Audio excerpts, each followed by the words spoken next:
Think about it. What's the worst thing that can happen to you if you just totally go for it? You may lose a customer, but so what? You still have unlimited resources to give it your all with the next client. You have everything to gain and nothing to lose. You simply have to rethink your approach.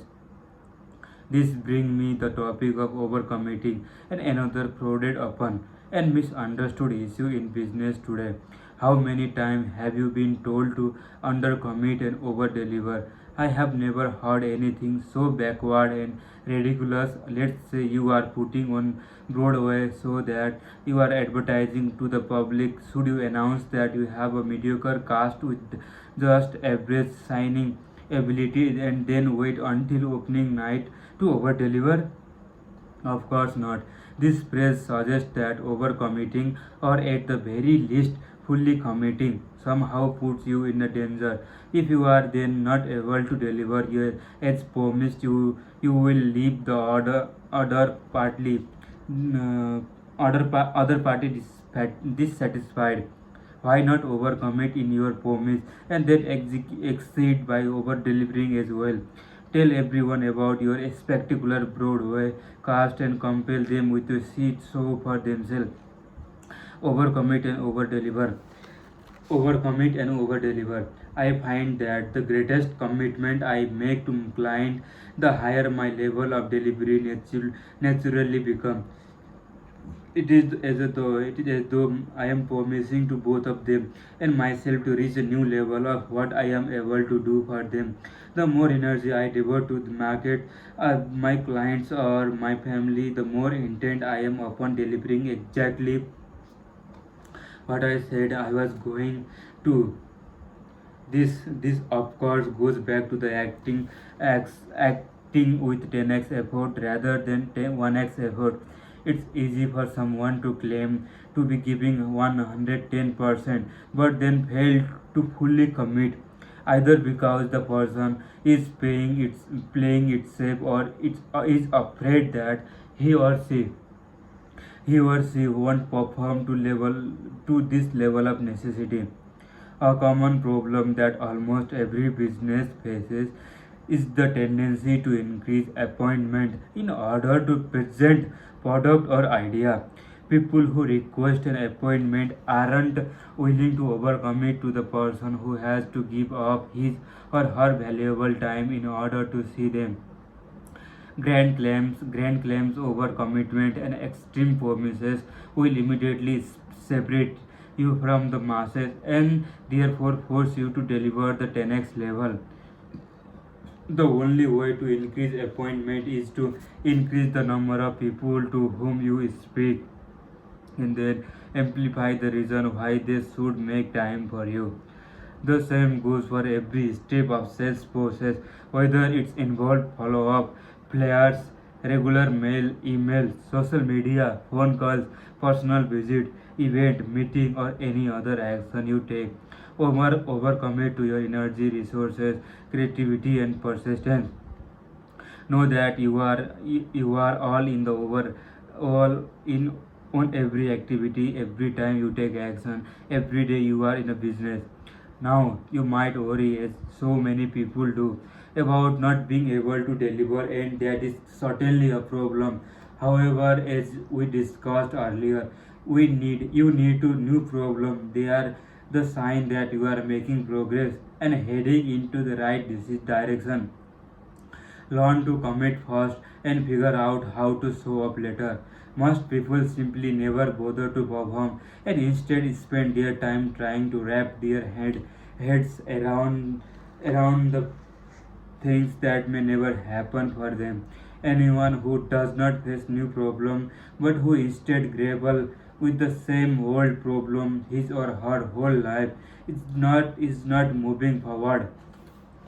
Simply put, if you are not creating new problem for yourself, then you aren't taking enough action. You need to face new issues and dilemmas that will challenge you to keep finding and creating solution. Wouldn't it be nice if you had too many problems to see at 2 p.m. or if you had a line up outside your restaurant because there was so many people waiting for a table? One of the major differences between successful and the unsuccessful people is that farmer look for problem to resolve, whereas the latter may make every attempt to avoid them. So remember, overcome it, be all in, and take massive level of action, followed by the massive amount of more action. You will create a new problem and the deliver at level that will amaze you.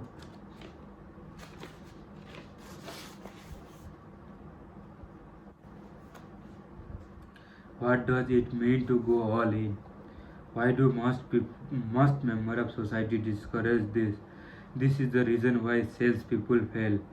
Fill in the following: if you commit, and if you overcommit and underdeliver, you will make yourself grow. Because if you overcommit and overdeliver, you will make yourself grow. Because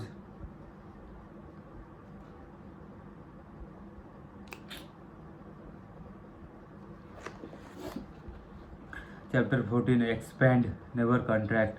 Expand, never contract. As of the writing this book, our country is still experiencing very serious economic stress.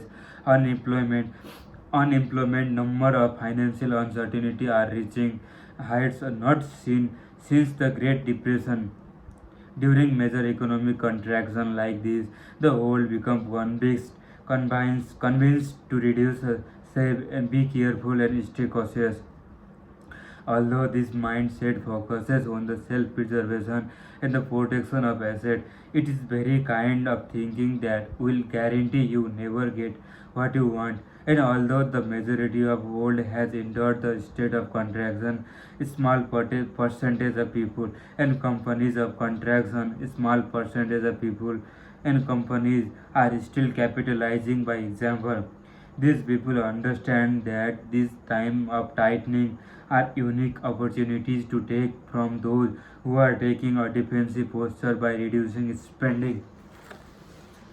Because contracting in is a form of retreating. It violates the concept of 10x rule.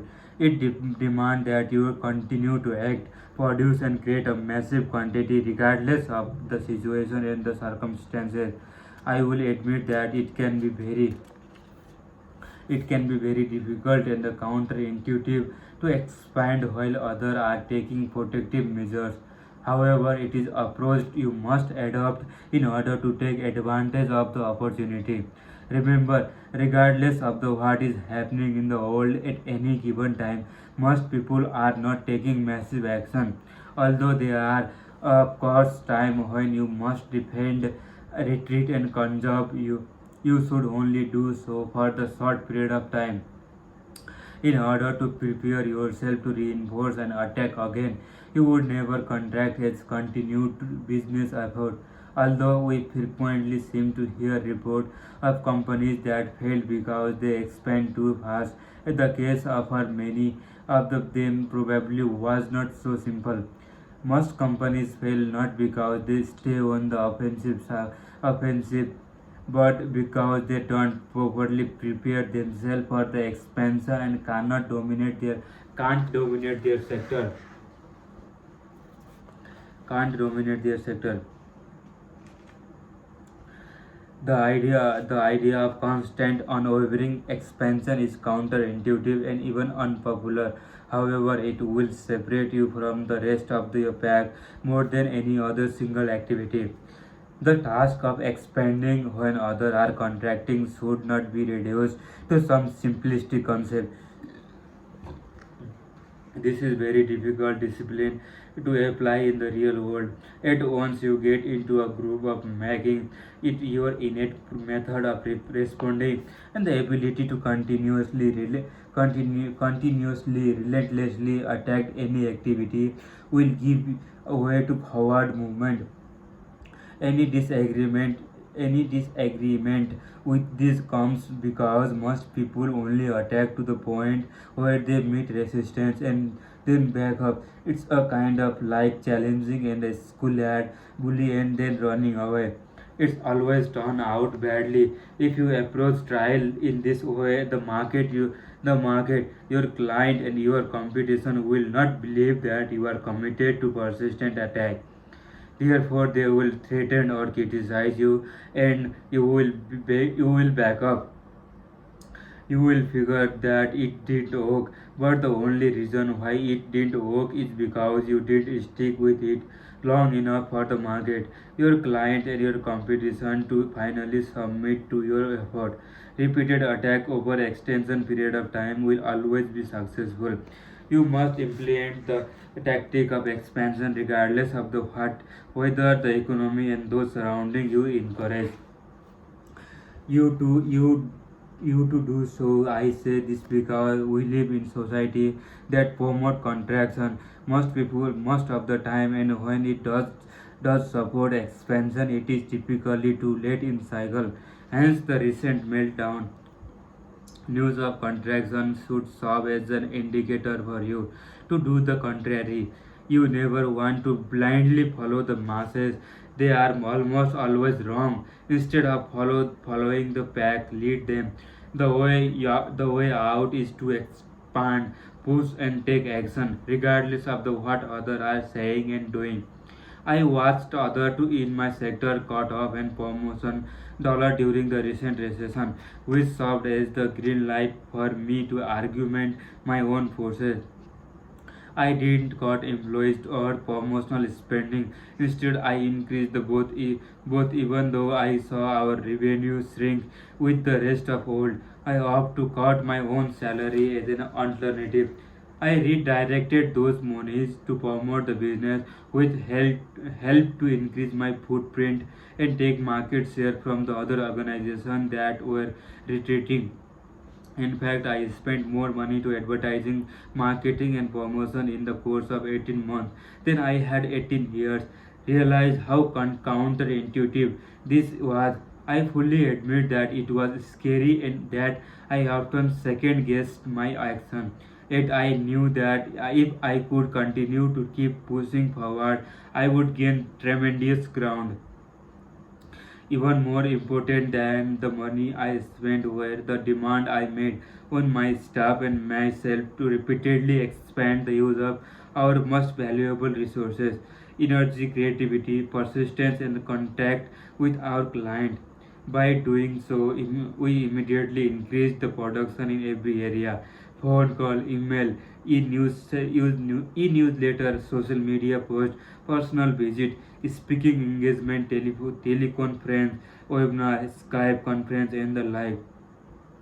Over the year and a half, I published three books, introduced four new sales programs, produced more than 700 segments of the training material for the virtual training site, did a 600 ratio interview, wrote more than 150 articles or the blog entries, and made thousands of personal phone calls. While the rest of world withdraw, we expand on every front possible.